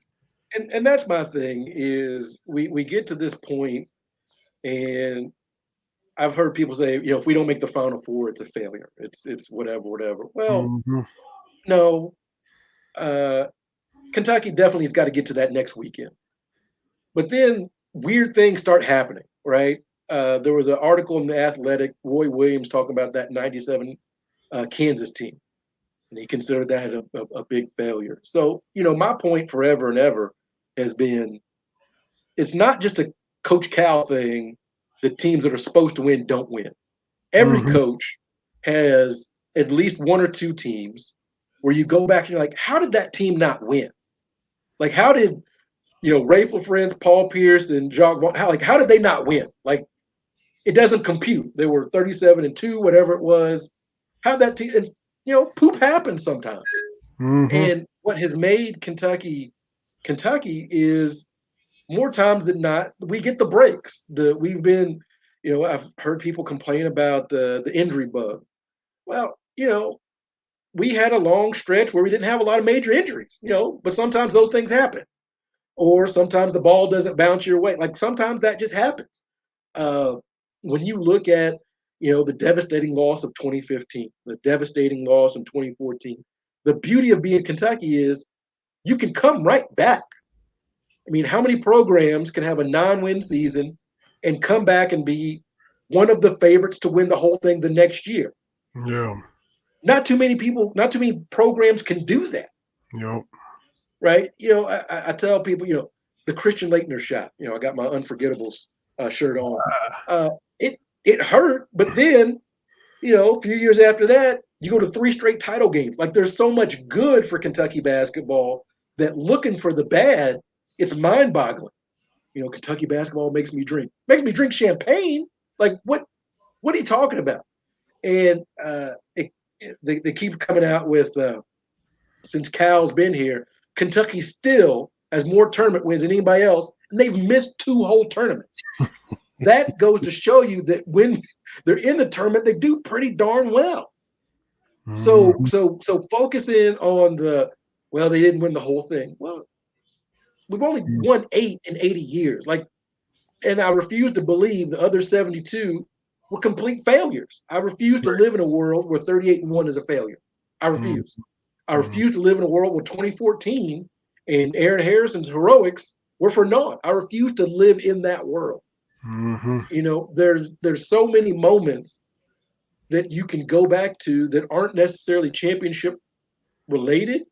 Yep. That's the beauty of Kentucky basketball. I've talked at length about Joe Crawford's last game against Marquette. I think it was 2006. That Kentucky team wasn't great, but Marquette was going to win. But Joe gave us 36 and left everything out on the court. Give me some memories like that. Aaron Harrison shots weren't for championships, but did you scream when he hit the shot over Michigan? I did. I jumped up and down when Brandon Knight hit the shot against Aaron Craft, Ohio yeah, State. but what Ivy League school was it? Was it Princeton. Princeton? Was it Princeton? Yeah. Okay. Give me some of those moments and just enjoy it. And being here in Iowa, kind of removed from the Kentucky ecosystem, these fans are just more appreciative of that kind of thing. Mm-hmm. I've made fun of how teams like Auburn have celebrated their SEC championship, right, with all the confetti and everything like that. And in retrospect, we should probably do more for the SEC champions. Like, I understand the goal, but winning a conference championship, it's hard to do, Mm-hmm. and they are special. Yo. But I know that they're not going to have a reunion for the Tubby team that won in 2005. Like, they're not going to have a reunion for that team. I get that, but I do think we should, hopefully after last year, take a step back and say, you know what? We've got it pretty darn well. Because when you talk to fans of other teams, I know rival teams aren't going to be honest, but when you talk to, Iowa fans are like, yeah, y'all are ridiculously good. Like, like, the stuff that we're casual about, like, yeah. there are 300 Division I basketball teams, and I would say all of about 3, their fan bases would sign on to what Kentucky has in a heartbeat. Mm-hmm. Maybe not Carolina, probably not UCLA, but other than that, if folks was honest, they would want what the Cats have. Yo. And so we should be appreciative of that, because as we saw last year, it's not guaranteed. Yep. That's what. And as we saw with Indiana, sometimes you have to play that play-in game. Good for them in the play-in game. Good for Indiana. Good for them. That's a good job. Good job, good effort. Beat the Wyoming Cowboys. Congratulations. So it's Yeah. Rutgers, Notre Dame, and Wright State and Bryant tonight. And the field will then be set. So, what about your boy, Tom Brady, retiring? Number one, on Selection Sunday. There's a lot going on. Number one, my youngest texted me the other day that told me she's a Tom Brady fan. So I don't know where I went wrong. Because somebody said, well, she's front running. And I said, well, as a kid that grew up in the 80s and as a 49ers and Lakers fan, I'm not going to get on her because she's front running. Hello, that's not the angle I'm taking. As I got my Lakers and 49ers. Yeah. But, look, my whole thing is with Tom Brady, he should have announced it earlier in the day, because it really put the ESPN folks, because they were talking to Providence's coach, I can't think of his name now, and asked him about it. They were talking about the bracket. Cooley. Yeah. So, that, and I look, and I said that not because it was going to take away. They're going to talk about Oscar in Kentucky. I'm talking about their teams that their season is already made because they made the tournament.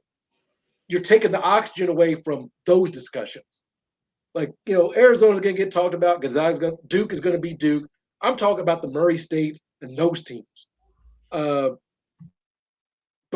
Brady, look, this narrative where we are like, folks got to give it up before, because we don't want them to embarrass themselves. And the more you think about it, and you're like, whose legacy is ruined because they stayed on too long?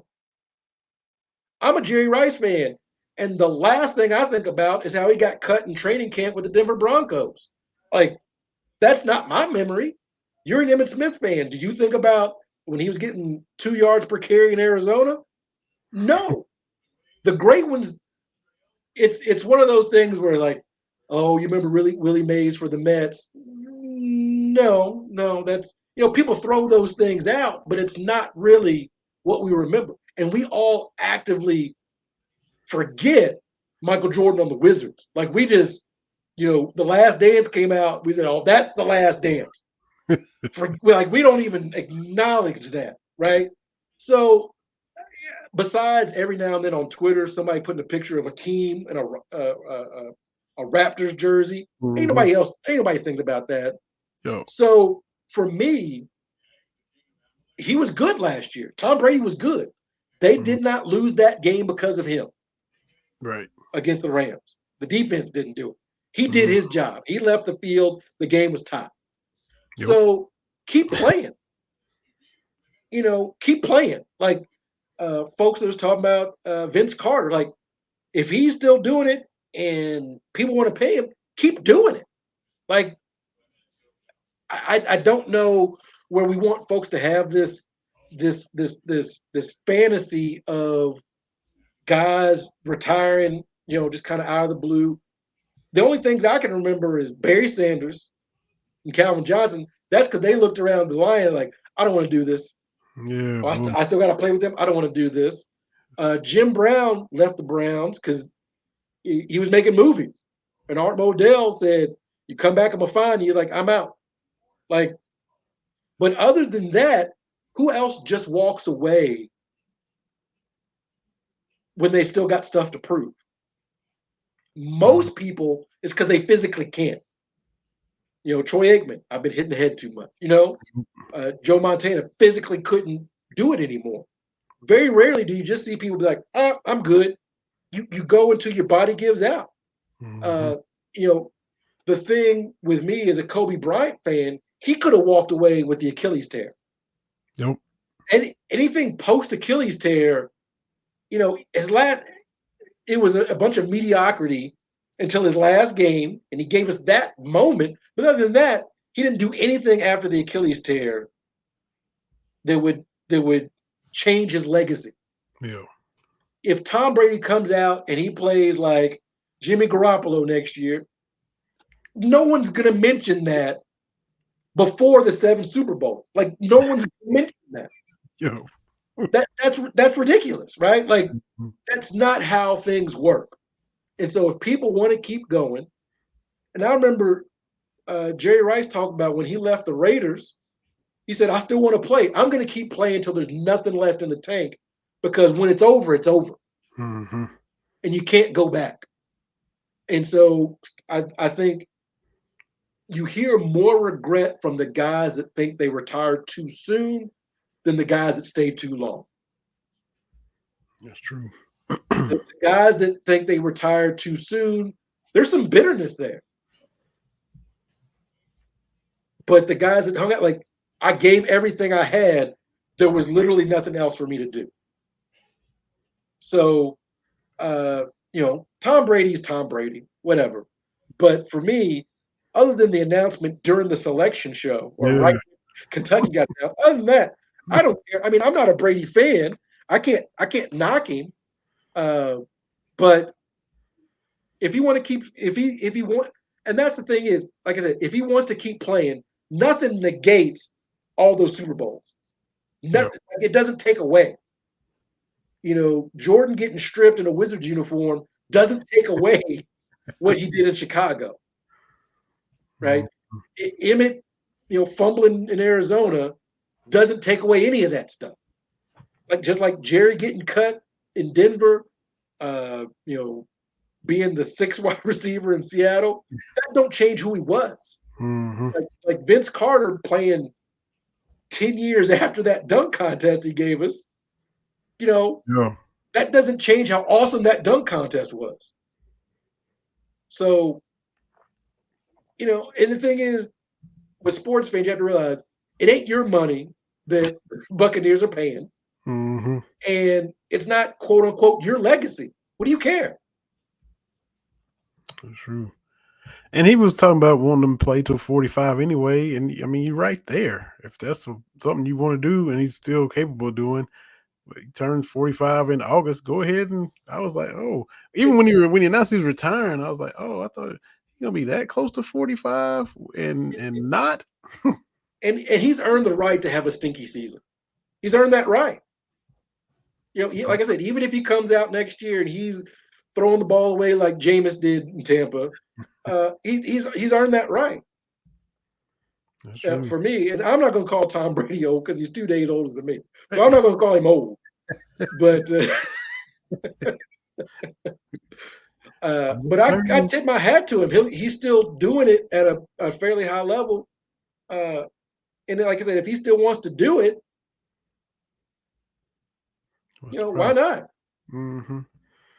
Yep. Now his dad saying the media did it. That was kind of funny. Look, Tom Brady wants to be the center of attention, and I don't blame him. This guy wants to be in the news cycle. Yeah, they all do. They all get addicted to that, and that's the thing too. Is when you retire, you just become that other group of retired quarterback, and you there's no spotlight. Yep. Like when we were during the NBA All-Star game, they brought out that 75 team, and at one point in time, every one of those 75 was the dude in the NBA. But when you get out of the shadows, ain't nobody talking about that. That's just the nature of how it goes. Lakers fans, Kobe's probably a different story, but we're not talking about what Kobe was doing. That's like we're looking at this dumpster fire we got right now. So that's just the way that's the way it works. And I've heard a lot of athletes talk about it's not so much the games that they missed playing and all that kind of stuff. It's that you matter when you're an NBA player. You matter when you're an NFL guy, and you don't matter as much when you move on. No. Because with Tom Brady, his next step, is he going to get into the booth? Maybe. I don't know. I don't see him doing what like the stuff that Peyton Manning does. It's like he doesn't seem as charismatic. Like for Brady, it's all about the winning. But there's nothing really to Tom Brady that you'd be like, wow. Like he makes the smart play, but it's not always the dazzling play. That's been the hallmark of Tom Brady. He doesn't have the histrionics of Peyton Manning. He doesn't have all the down home, all shucks, good old boy of Brett Favre, right? Like he's, he doesn't do those crazy throws like Patrick Mahomes. He doesn't have the cannon of Dan Marino, but he always makes the right play. But that's boring. That's vanilla toast. It's like what Daina was talking about. You'll watch reality shows for the train wreck or the drama or this, and Tom is just consistently what he's been, and this is it. That's it. And I don't know. And the thing too is, if you're going to be the quarterback or a quarterback that's going to go into broadcasting, Romo has moved that bar, right? Troy Aikman kind of said it, and then Romo came up. Must be something about those Dallas QBs. Absolutely. For Romo, it was watching a lot of Super Bowls. For Troy, it was playing them. True. Very true. I tried watching the Joe Montana thing on Peacock, the Joe Montana documentary. The dude's not interested. And I love Joe. Look, I love Joe Montana. 49, but he's just not interested. So, and he kind of realized that, so he's kind of like moved back. But what is Brady going to do? Yeah. Is he going to sit on the sidelines while Giselle's doing her model walk? I don't know. Like we make fun of athletes because it's like, oh, he came back because he want to mess with them kids. A lot of people that retire, it's the same kind of thing because in America, you are your job. You meet somebody. What's your name? Well, what do you do? Yep. Like that becomes the thing. And so I'm not going to get on athletes because they missed that. It was tough when my dad retired. To go from chief to sitting around, like, he's used to walking into rooms and people paying attention. And that's gone. Like and you don't get it back, right? As soon as you retire, you're yesterday's news. That's just the way it goes. Michael Jordan has stayed relevant because of his shoes and because of his ownership with the Charlotte teams and different things like that. But there are a lot of kids that don't really know how good Michael Jordan was. He's the dude with the shoes. Yep. That's just the way it goes. So that's it. Oh, the Lakers are playing the Timberwolves tonight, so maybe Cat will go for 60. That's right. Congratulations to Cat for that 60 piece and 17 boards too, man. That's a full night's work. Yeah. It's and good for Cat. I root for that dude. But Bomani Jones isn't a fan because Cat's not one of these psychotic killers Yeah. that I guess you have to have, and um, that is one of my worst takeaways from the MJization of the NBA. Whereas if you're not psychotic about winning, then you don't care about winning, and that people are just different. You can do things differently. You don't have to curse your teammates and belittle your teammates to be a champion. I think that is different. That's the one thing I like about what LeBron does. I mean, yeah, he's a poor GM, but he got J.R. Smith to act right. Like, so he got some knuckleheads to buy in. Like, you missed that shot, but I'm gonna come back to you. James Johnson or whatever, James Posey, no, whoever that dude was that followed James Jones that followed him around all over the place. Yeah. So you don't have to be psychotic. I'm gonna come back. You can do things differently, but with MJ, that was the only way to get it done. Mm-hmm. And people lead differently. That's true. But Cat, with everything he's been through, we talk about the COVID situation. I mean, his mom definitely that's huge, but he lost like 4 or 5 other family members early on before we had vaccines and everything. So that dude has been through it. I root for him. I root for all the Kentucky guys. But yeah, I'm glad he had that moment. I know that was very special. He had a nice post about his mother, and I'm just rooting for these kids. Absolutely, they're my kids. Yeah, that's where we are now. Sure is.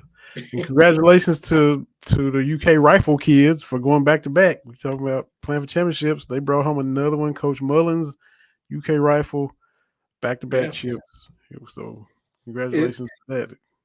I hope that, I know checkerboards are bad and people want to drink at Kroger Field, but man, when you just look around at what Mitch Barnhart's doing, I mean, bringing in Stoops, bringing in Cal, Coach Elzey is showing that his faith in her was rewarded. You look at the swimming diving team. You look at Coach Mingione for baseball. A lot of people wanted him gone. Yep. So I know these are things that folks kind of harp on, but the athletic program at Kentucky, hey, like I said, it's always a good day to be a Wildcat. There you go. And with that, we got another fun show in the books. Congratulations to UK Rifle. Thanks to Daina Falk, Randy Newman of Big Blue Express, thehungryfan.com, bigblueexpress.com. Play Action Pools too. They got a bracket contest. They put a Cats Talk Wednesday bracket on their site. So go to Play Action Pools and fill out a bracket. Because it's bracket crazy right now. Fill out your brackets everywhere. La Terrain watches. Put your Cats Talk promo code in and get 10% off. So I think we got everything in. Oh, thank you again to Gatorade. It's absolutely. We thank you as being part of the BS3 network. The BS3 network is thankful to Gatorade. Yeah. Because they had a little ad deal that benefited everybody in the network. So we appreciative of the Gatorade. And you even got the product placement in there. I should have been smart enough to do that as well. I tell you, after a long day of spitting these fire hot takes, there's nothing that quenches my thirst quite like Gatorade. Gatorade, the thirst quencher. Absolutely. So appreciate y'all. Appreciate you, Gatorade. I ride with the Cool Blue. That's not one of the old, like, quote unquote original 6. It's not. It's one of the newer. It's new. I don't do that, or the Gatorade Zero, or whatever. I do eat the Gatorade protein bars after my run. So Gatorade is versatile. So TB, we know you run, and we know if you're gonna consistently eat, the Gatorade bars, they must be doing something right. So that's right. That's how I refuel after my run. I refuel and I rehydrate. So thank you, Gatorade. Yes, indeed. March Madness, here we come. That's right. Cats by 90, baby. Here we go. St. Peter's up first, and then we going from there. And the women will in Bloomington. We talked about Princeton with Brandon Knight. The UK women play Princeton in the women's tournament up in Bloomington. Everybody's up in Indiana right now. Indianapolis, Yeah. Bloomington. UK Athletics is up there in Hoosier State doing their thing. And Candace Parker has the UK women going to the Final Four Ooh. through the Bridgeport division, where you got NC State and UConn playing in Bridgeport, Connecticut. Hey, why not, baby? Why not? It's not going to be any harder than they had to do to win the SEC tournament. True, that's true. I mean, it's not going to get any. It's not going to get any more rough. Mm-hmm. So and they had no days off to do that. You get a day in between games. So let's do it. Yes, let's get the men and the women to the Final Four this year, baby. There you go. Appreciate you, man. Appreciate our guests. Oh, absolutely. And y'all check us out in the Rave On Sports app. We'll be hosting. Tomorrow night, baby. Rave On Sports. Shout out to Brittany Harris and James Clark. And they said for Saturday, because Kentucky moves on past St. Peter's. I think EJ Florial is going to be in there, and Marcus Lee and Tyler Eulis and Todd Lanter are supposed to be in there too. So it's going to be me and you up in there. So we going to be a fun Kentucky chat as long as they take care of business tomorrow. And Tyler Eulis' little brother is balling out at Iowa. He's been a pleasant surprise. So that's good. That's right. So, man, we enjoyed it. Appreciate everybody. Y'all follow us and keep on. And pray for my wife. This is going to be our first March together. So pray for her because she has not seen TB watching his cats in the NCAA tournament. So it's going to be real. That's right. Yes. And one last thing, Dick Vitale, did you see his Final Four? Yes, it was us, and who did have us beating? Tennessee. He's got Kentucky and Iowa in the championship game. And if that happens, I'm gonna have to find a new place to live, baby. I can, like we said before, like all of a sudden, Kentucky and Iowa playing and everything. See, y'all went viral, and look what happened. Yeah, that's the curse. The universe said, "Here you go. We got to get our pound of flesh." So, awesome stuff. We'll be back next week to recap the Cats, both Cats moving on to the Sweet 16 and whatever else happens in the sports world, man. Absolutely. Y'all check us out. Cats Talk Wednesday on Facebook and Twitter from Terry Brown. This is Vinny Hardy. Appreciate everybody. We'll see y'all next week to do it all again. Yes, sir.